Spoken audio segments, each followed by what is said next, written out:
আমাদের দার্জিলিং এর shooting already আমাদের 3 দিন হয়ে গেছে, আজকে আমাদের লাস্ট দিন। এই লুকে আপনারা ফার্স্ট টাইম দীপাকে দেখছেন, আমিও ভাবিনি যে এরকম একটা লুক দীপাকে দেবে।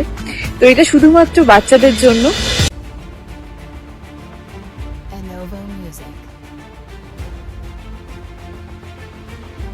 দার্জিলিং চলে এসেছে আমাদের এই সেনগুপ্ত পরিবার, আমি আমার ছাদের নিয়ে চলে এসেছি।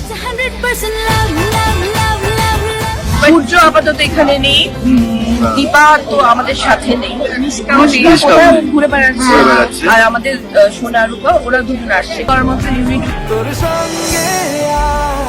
অবশ্যই আপনারা অনুরাগের সময় দেখতে থাকুন, সোম থেকে শুক্র ঠিক রাত 9:30 শুধুমাত্র।